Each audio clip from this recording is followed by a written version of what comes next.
Hi, everybody. Larry Shakman. I am the team lead at Lux Group EXP. We're located in Naperville. We have offices in downtown Naperville and also on North Avenue in the city. And I want to welcome you to RealSmart. And in this edition, we are going to be focusing on the real estate contract to purchase, the multi-board real estate contract to purchase, version 7.0. Now, this document's important because it is the purchase agreement that every buyer is going to use when purchasing your home. So not only do buyers need to be well acquainted with it, but sellers should also be well acquainted with it. So let's jump into this. I try and keep these videos to 15 minutes or less, and that should be the case with this one too. So this is the real estate contract to purchase version 7.0. And before we start, we're taping this on the 4th of July weekend. So I want to wish everybody an awesome 4th of July. I'm going to share my screen now and let's bring up that document. So this is the multi-board residential real estate contract to purchase version 7.0. So this is the most current version of this contract and what every broker should be using and presenting to you on behalf of their buyer if they're interested in purchasing your property in the Chicago metro area. Keep in mind, all real estate is local, so different areas have different laws, different customs, but many of the clauses within this agreement you will find in agreements pretty much throughout most of the country. So in the first part of this purchase agreement, it's pretty simple. You're going to have the buy, and I'm going to put my glasses on here so I could actually see what I'm looking at. The buyer's name. So here we have, of course, Mark and Mary Home Buyer. The seller's names, Mark and Mary Home Seller. And if you, as we scroll down here, we're going to have the approximate lot size or acreage. In this case, for this property, let's just say a little under a quarter acre, 0.20 acres. And this is the commonly known address of the property. So that's what is going to be on this line here. This, of course, is the line 10 is the permanent index number. And this is the number that identifies that property on tax rolls and in other places. You're going to see that this will be marked off as either a single family detached multi-unit property. So whether it's a condo or whether it's a single family property, this is the contract that'll be used. Now, if it's a condo and there's designated parking included, you're going to see that this will be filled out here in terms of the number of spaces, the location of the spaces. If the space is a deeded space, very often, if you're buying a condo, for instance, in the city of Chicago, you'll have a parking space which is deeded separately from the dwelling or condo that you're buying. And if that's the case, the PIN number will go right here. And moving on here down to paragraph 3, line 15, fixtures and personal property at no added value. So this is everything that's included in the sale of the property. So you're going to see things checked off like refrigerator, oven range stove, microwave, dishwasher, garbage disposal, washer, dryer, all the things that the seller is including in the sale of the property and that you are expecting to receive in that sale as the buyer. So other things, sump pump, central air conditioning, all tack down carpeting, of course, ceiling fans, and anything else, again, including even like garage door openers and how many. So this is important to if you're a buyer, making sure you check off all the things that the seller is including. And if you're a seller, that you check these things carefully as well to make sure you are including all of these things that the buyer checked off on their purchase agreement. So the line 29, if there's any other items included at no added value, then you're going to put them right here. So let's say you had an additional freezer in the basement that you were including in the sale of your property, and that's noted on the listing, then the buyer would put that right here on line 29. If there's an item in the on the property that you are not including, that a buyer may think you might be including, you want to put that in the listing as well, and then the buyer will put that on the purchase agreement right here in line 30, items not included. And at line 31 and 32 basically just states that all fixtures, systems, and personal property included in this contract be in operating condition at possession, except. So if something is not going to be in operating condition, or you're not going to warrant that it's in operating condition, then you're going to put that here on line 32. However, I would not suggest doing that. I would suggest getting everything in operational condition. Remember, if you're a seller, buyers want to be able to move in, let the dog out in the yard, and start living in their property. They don't want to have to start fixing things. So wherever possible, you want to make sure everything is in operating condition and ready to go. And now going down a little farther here, if a home warranty applies, check here and complete option 32, optional paragraph 32, which we'll get to. So if you're going to be including a home warranty, make sure that is noted on the listing and whatever MLS you're listing it on. And also, if you're a buyer and a home warranty is being offered, or you want a home warranty and you're asking for one, then make sure you check this off line 35. And as we move on here, so the purchase price and payment, well, that's pretty obvious what it is. This is the offer price you're coming in at.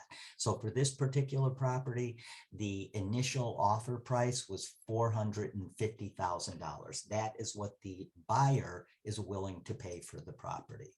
Now, if there's going to be a credit at closing, this is where you're going to want to memorialize that in lines 39 through line 41. Now, if there's going to be a credit at closing, these credits can go towards things such as prepaid expenses, closing costs, or both.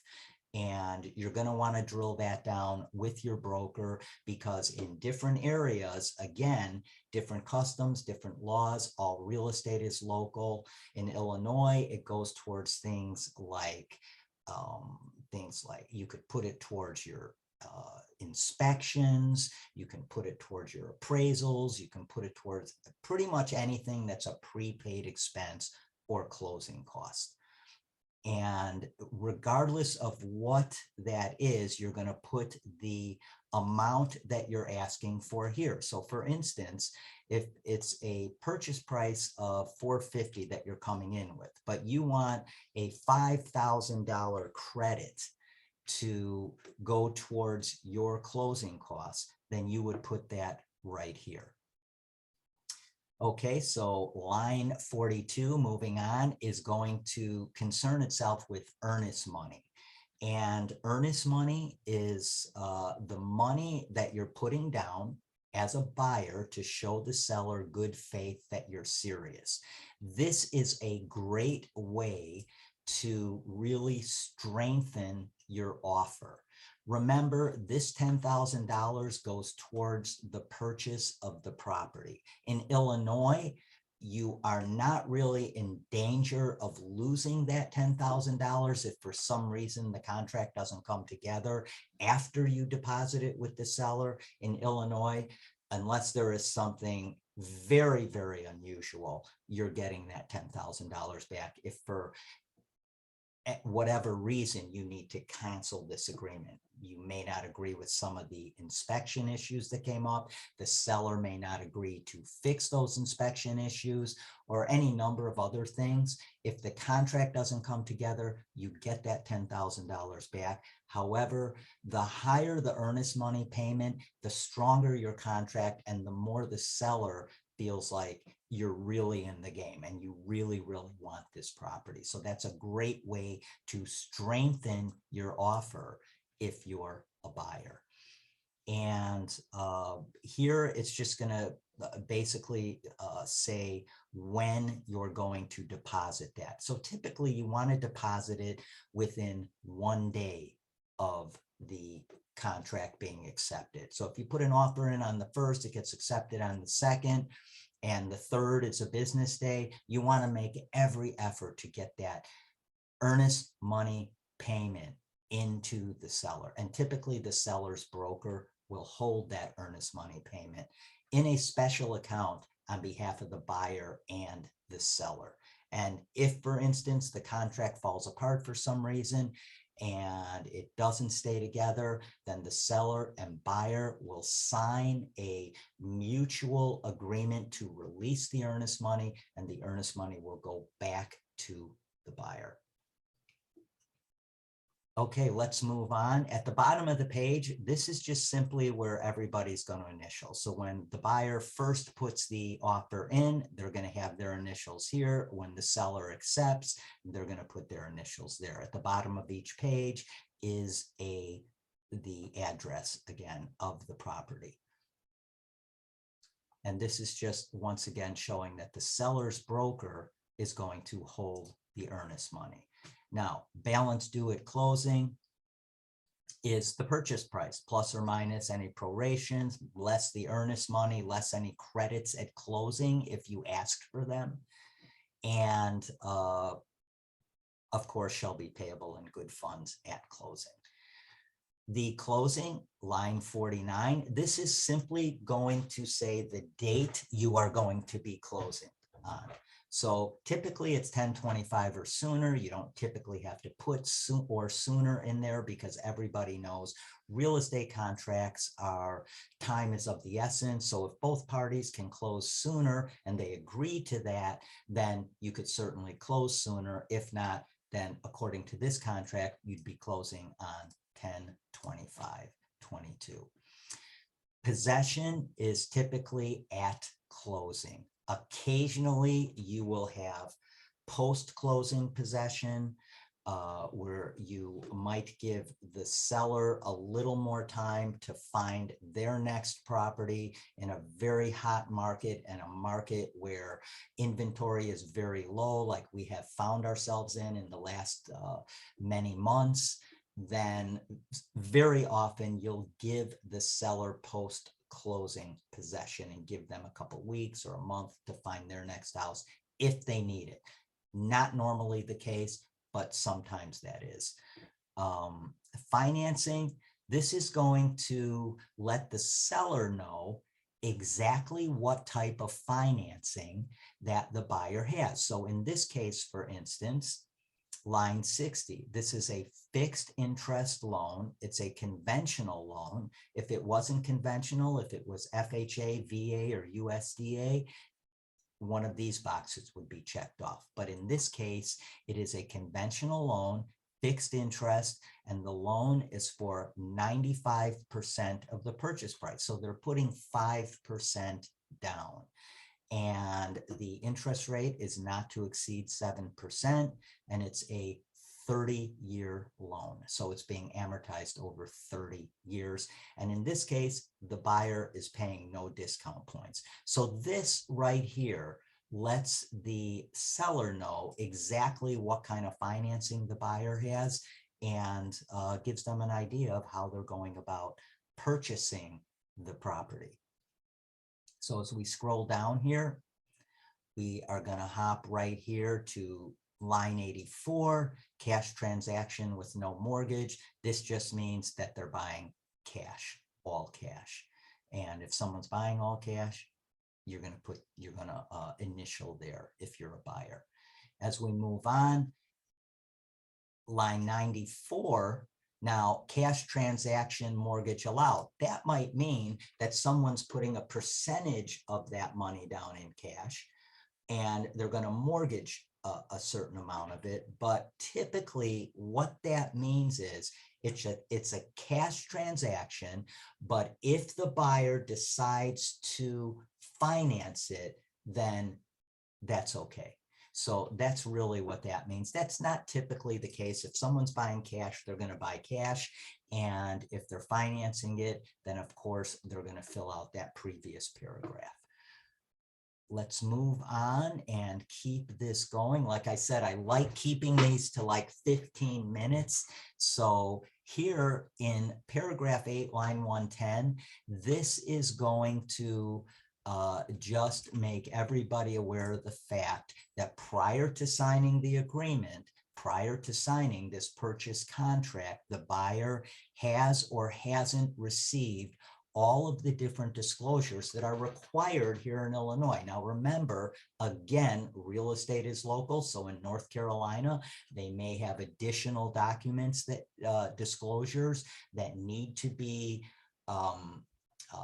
also submitted with the offer. In Illinois, we're required to complete an Illinois residential real property disclosure. This disclosure is going to let the buyer know exactly what kind of condition the property is in. And protect your family from lead in your home. This is a pamphlet that every buyer needs to receive from their agent. And line 113 is referring to the lead-based paint disclosure. So lead-based paint was used up until 1978. So if you're buying a property that was built before 78, you will receive a lead-based paint disclosure. If you're buying a property that was built after 1978, you will likely not receive a lead-based paint disclosure. So line 114, moving on, radon testing guidelines for real estate transactions. This is another pamphlet that real estate brokers are required to give their buyers before signing any contracts. And then finally, the last disclosure that's required in Illinois is a disclosure of information on radon hazards. Now, radon, as you may or may not know, is a colorless, odorless gas that really emanates from way deep down below the Earth's, and it's going to come up through your basement. So it emanates from deep down in the Earth's core, comes up, and could potentially be present in your house. Radon's all around us outside. However, some houses will have a higher radon reading than others. Now, in Illinois, you have to be under 4.0 picocuries per 1,000 liters of air, I believe. And don't quote me on that. It might be 10,000, but I think it's per 1,000 liters of air. And so if your home is under 4 picocuries, then you're safe. And you don't have to mitigate that radon exposure. If you're over 4.0 picocuries, then you typically will have to mitigate that, and it's very, very easy to do. It costs about $1,500 to $1,800 to do. They get it done in about 3 hours, and whatever your radon reading is, like for instance, the home I bought in Naperville many years ago had a radon reading when I bought it of 7.0 picocuries. It came all the way down to below 0 when the radon mitigation system was installed. So very easy, but it's something that very easy to mitigate, but it's something you must disclose on the disclosure of information on radon hazards. We're going to have another video that's going to go through all of the disclosures that are necessary. And right now we're just kind of touching on each one. Prorations, this is requirements contained in the paragraph shall survive the closing. Proratable items shall be prorated to and including the date of closing. In Illinois, your taxes are going to be prorated. And utilities, water, sewer, pre-purchase fuel. Many things can be prorated based on when the closing is and when the buyer is moving in. Okay, let's move on. In Illinois, the general real estate taxes shall be prorated to and including the date of closing based on 105% of the most recent ascertainable full year tax bill. That's customary in Illinois, in Chicago Metro. It may be different in your area. Also, sometimes with REO and foreclosed properties, this will be 100% as opposed to 105% in a typical retail sale. So moving on, line 129, this is going to speak to homeowner condominium association fees. And for instance, if you buy a condo in downtown Chicago, you may have a monthly assessment fee of, let's say, $500.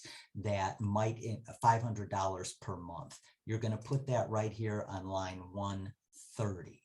And then you're also going to let people know exactly what is included with that assessment, monthly assessment payment on the listing if you're a seller. So if it includes cable, water, heat, electric, gas, if it includes everything, you're going to have that there. If it only includes cable, you're going to have that there. So you want to let the buyer know what it includes, and the buyer is going to memorialize that on this contract in 129 as far as how much it is and in terms of what that timeliness is. Is it every month? Is it every quarter? Typically, it's every month. Okay, let's move on. And attorney review. This is important. In Illinois, within 5 business days after the acceptance of the contract, the attorneys for the respective parties, buyer and seller, may approve the contract, may disapprove the contract, or may ask for modifications. So the buyer has 5 days to have their attorney, 5 business days to have their attorney review the contract after it's been accepted. Now, this goes back to earnest money, because within that 5-day period, if for any reason the contract isn't approved by the buyer's attorney, then the contract would be null and void, and the earnest money would be returned to the buyer. So that's super important. Attorney review in Illinois is 5 business days from the date the contract is accepted. So if you make the offer on the 1st, it's accepted on the 2nd, and there's no weekend involved or holidays involved, then you will need to either approve, disapprove, or ask for modifications within 5 business days. That would be the 7th. And let's move on now and go to waiver of professional inspections. Okay, so this is important. If you want to buy a house and you want to waive your inspection right to inspect that house and make sure there's nothing wrong with it, you are well within your rights to do that, and you would initial right here. And of course, when the seller accepts, they'll initial here. However, I would not advise doing that. You can buy a house as is and not waive your professional inspection. So I would never, ever, ever suggest that a buyer waives their professional inspection and their right to inspect. Okay, paragraph number 12, professional inspection and inspection notices. This is just going to explain again that the buyer may conduct at buyer's expense a professional inspection. And really, that's all this is saying. You have the right to do that. I would never, ever advise anybody to not take advantage of that right and inspect whatever property it is that you're purchasing, whether it's a condo, single family home, even if it's a new construction property, you want to get it inspected. Okay, let's move on, and we are on page 5 of 13, and we're going to want to keep this moving to try and keep it under 15 minutes. Homeowner insurance. And of course, you have to get homeowner insurance if you're buying a property, and at least in Illinois. Again, real estate's local. It may be different in other jurisdictions. I doubt it.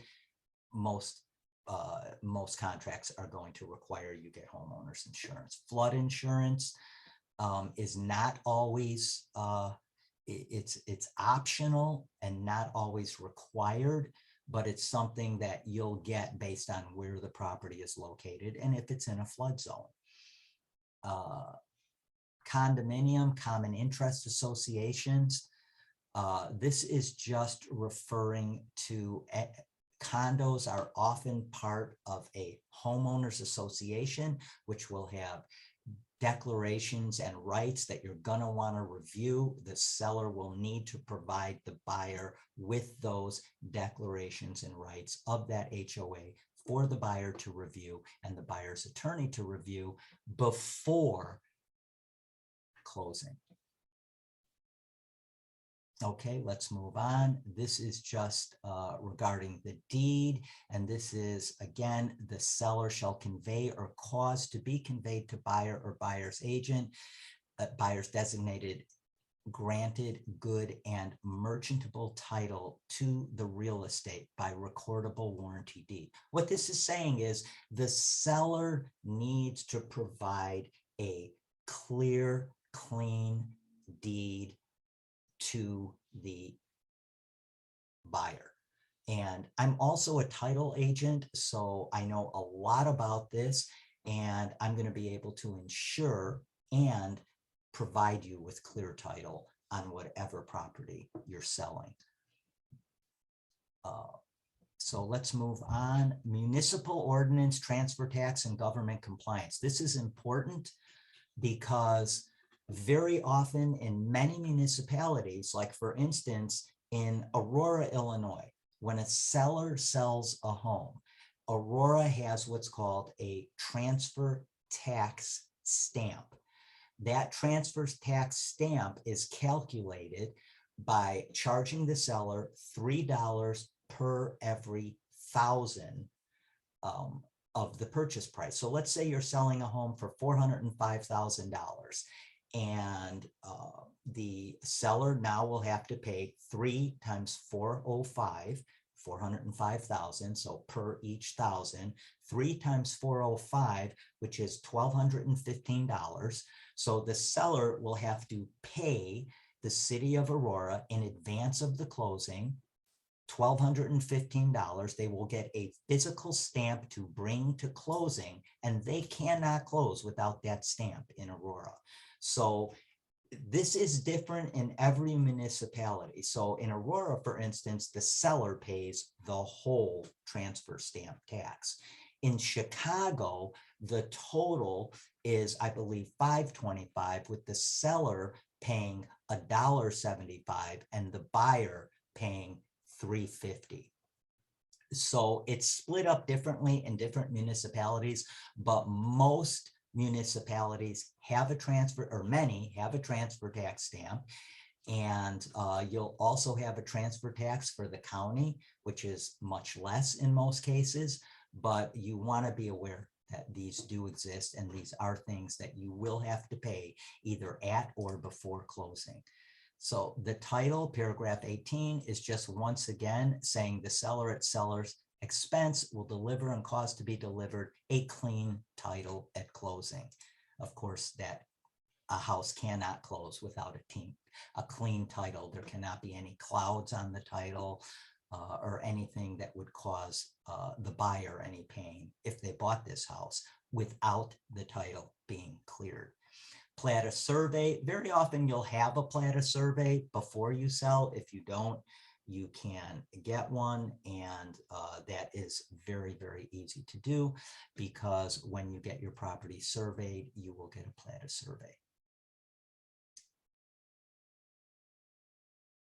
And let's move on to damage to real estate or condemnation prior to closing. If you sign a contract, you're waiting for it to close, that's going to be on the seller to fix that in 99% of the cases. So if damage occurs at the property before you purchase the property, before it closes, typically the seller will be responsible for that.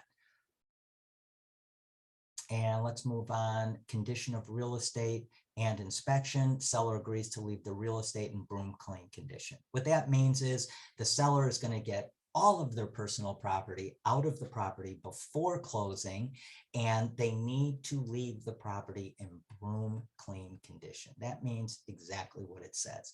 Floors swept, no trash, no personal property left at the property, unless the seller and buyer have agreed to that.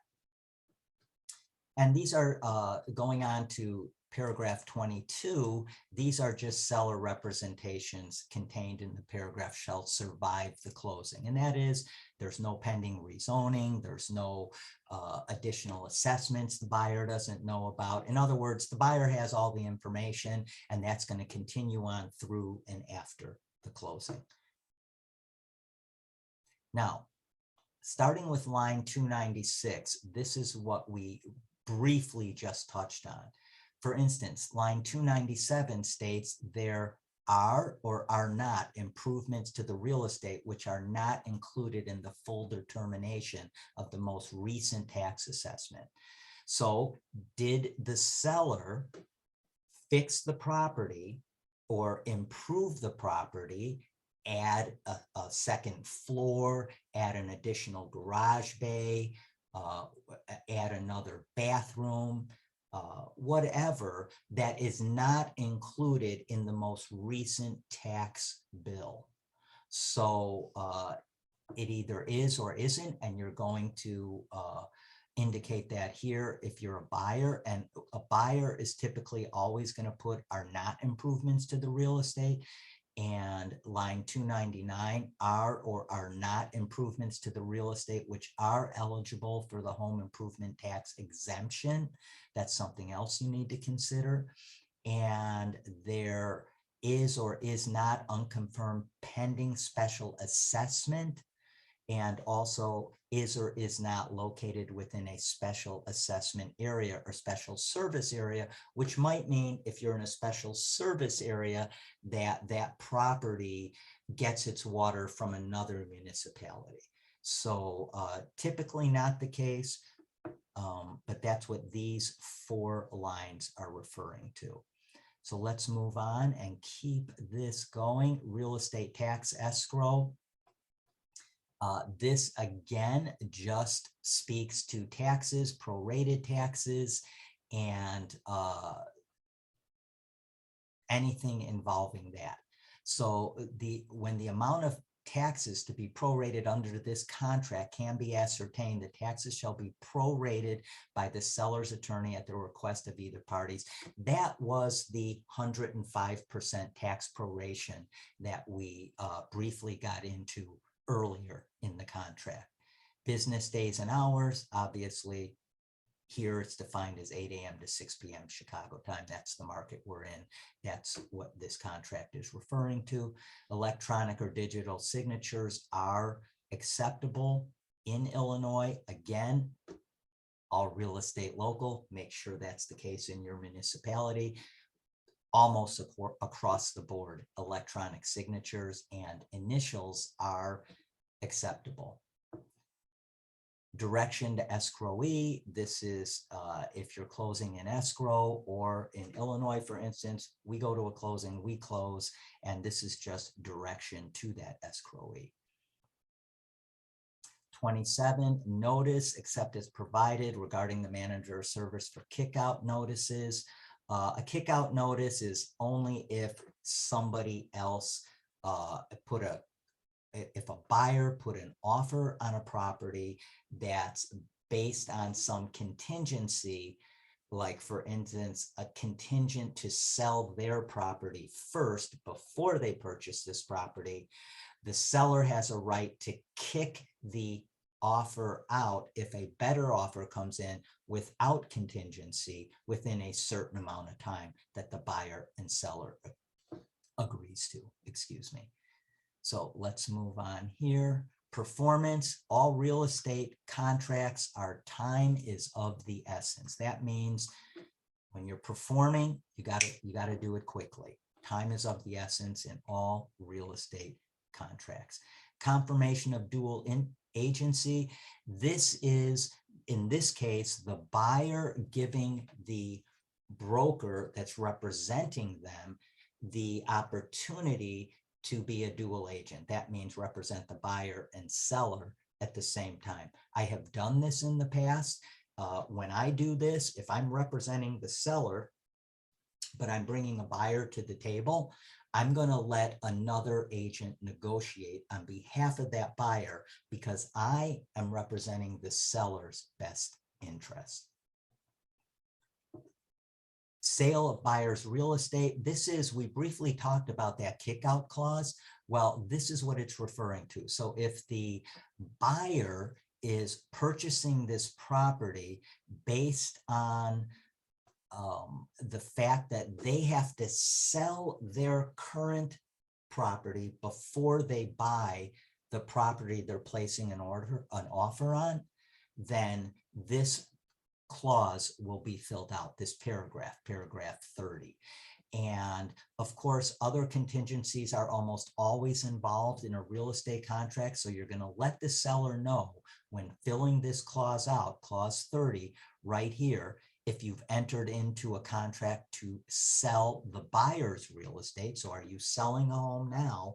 Is it on the market now that you need to sell before you purchase this home? And is this purchase subject or is not subject to a mortgage contingency? So if you have a mortgage, if you're financing the purchase of this property, you would say it is subject to a mortgage contingency. And if it is subject to a real estate sale contingency, meaning you have to sell your home before you purchase this home, then you would, of course, mark off is here.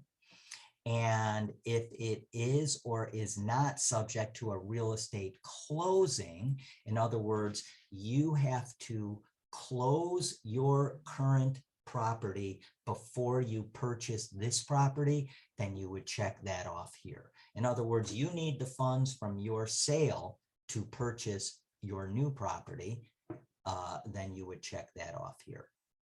That's what this paragraph is all about here. If you're selling a home that you must sell before you purchase the home that this contract is referring to, then you need to fill out this section here. Representation about buyer's real estate, the home you're selling, not the home you're purchasing. So let's move on. Contingencies. This is again just an extension of what we just talked about. Contingency based on a sale and or closing of real estate. And this is going to just let the buyer know when your home that you're selling is closing. And let's move on. Seller's right to continue to offer real estate. In other words, they could accept your contract, but if there's one of these contingencies on it regarding the sale of your home, then the seller can continue to show the property. Now, if the seller finds another buyer whose offer is better than yours, you want to give them a certain amount of time, or you want to give yourself a certain amount of time, the buyer, to make a decision on whether to remove those contingencies or not. So if you have a contingency, a house to close contingency, meaning your house has to close before you purchase this house, then you could put in a 72-hour period right here, and the seller will have to give you 72 hours to either remove that contingency or they can cancel the contract and move on to the new offer. That's referred to as the kickout clause that we basically touched on earlier. So let's keep this moving. And waiver of paragraph 30 contingencies. This is just waiving the contingencies that you placed when putting the offer in. And this is the amount of money you would give them to show them that you're waiving those contingencies. Cancellation of prior real estate contract. This just means that if you have two contracts in on two different properties, this contract is based on the other contract being null and void. Home warranty, we talked about this a little earlier. So if you check off at the very beginning that you're including a home warranty, you want to initial here on line 451, and you want on line 452 to put in the cost of the home warranty. In Illinois, the cost is typically for a full home warranty somewhere around $600. So you're pretty safe to put that there. If you're in another market, check what it customarily costs to have a platinum, if you will, home warranty that covers everything for 1 year. Well or sanitary system inspections, that is typically at the seller's expense. In Illinois, it typically costs around $150, $200. And to provide a well or sanitary system inspection showing that the well and all systems are in good operating condition. Wood destroying infestation, this is obviously a check for termites. This is required in VA loans. It's not required in other loans. And typically the seller is also responsible for that. Possession after closing. We touched on this earlier. In a very hot market where there's very little inventory, often a seller will need a little more time to find their home. So let's say you have a 30-day closing, but you want to give the seller 60 or 90 days to find their home. Then what you would do is give them post-closing possession for a month or 2 months or 2 weeks if their home that they're purchasing is closing a little later than when you want to close on the purchase of their home. I know this can all get confusing, but if you want to give the seller post-closing possession after closing, where they will essentially be leasing the home back from you. In other words, you will close on the 30th of June. However, the seller will remain in that property for another 30 days while they're getting ready to close on their property. They will essentially be paying you rent for that 30 days post-closing possession. And then down here, you're just going to say what that is per day cost for them to retain post-closing possession. As is condition, if you're buying a property and as is condition, you're going to sign here. I want to explain exactly what that means. So if you buy a property in as is condition, and that does not mean you're waiving your right to an inspection. That is a separate paragraph altogether. So if you don't waive your right to an inspection, but you're buying the property as is, you can still do a home inspection. What you're telling the seller is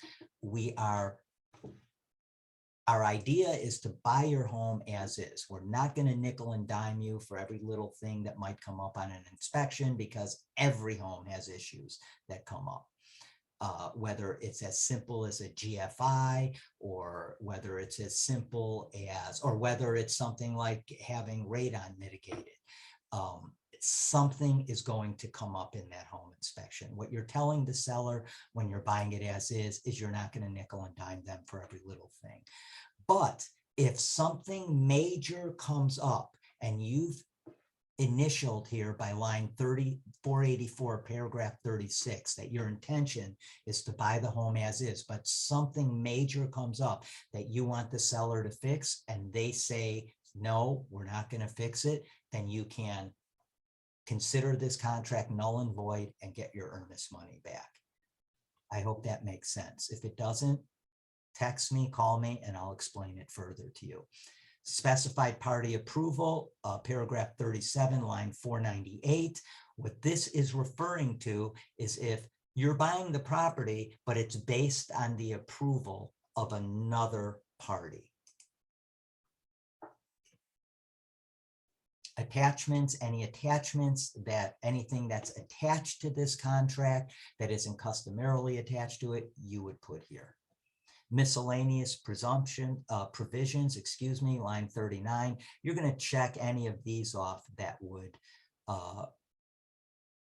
be appropriate when purchasing this property. So if it's a short sale, if it's a cooperative apartment, if it's a tax deferred exchange, in most cases, you're not going to be signing it. You're not going to be checking any of these off. But if any of these are appropriate, then you would check these boxes off. Let's move on to the signature page and the last page of the contract. And this is all pretty simple stuff. You are going to put the date of the offer when the seller accepts it. They're going to put the date of the offer, date of acceptance here, excuse me. And here the buyer is going to sign the names of the buyer right here, Mark and Mary Home Buyer. 123 Main Street. This is the buyer's address. That's required on contracts in Illinois. The buyer's address where they're currently living.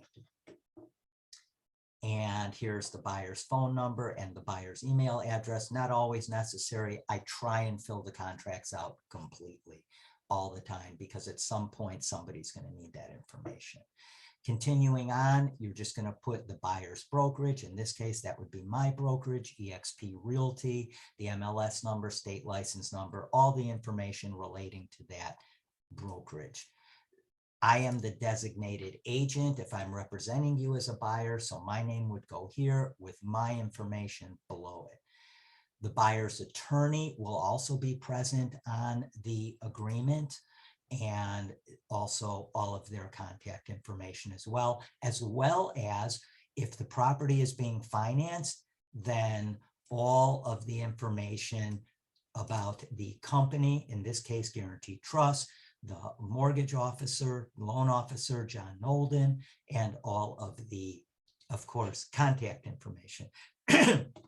Excuse me. And then on the other side, it's going to be the same information that's appropriate to the seller's brokerage, the seller's attorney, and any homeowner association or management companies.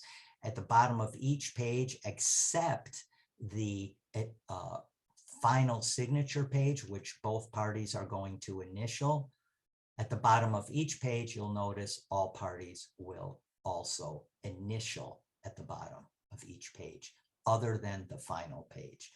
Once the contract is filled out, we then forward it directly to the seller with all disclosures. We'll cover those disclosures on another video. And I'm going to stop sharing my screen with you right now. And okay. I hope that was helpful to you guys. Like I said, I like to keep these things under 15 minutes, so we like to keep it moving along. If you have any questions, you can reach me at 630-921-0611. You can either text me or call me. That's my cell. You can also reach me by email at LSHAKM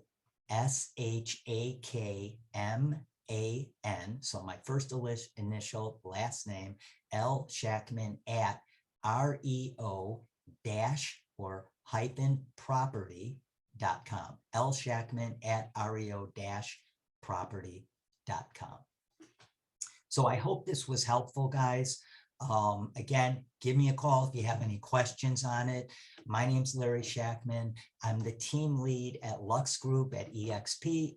Although we're located in Naperville with offices in Naperville and Chicago, we have team members all over the country and actually in Australia and Mexico as well. So if we can help you, give us a call no matter where you're selling, where you're buying. We'd love to help you. Have an awesome day. Like I said, it's the 4th of July weekend, so have an awesome 4th, and we'll talk to you soon.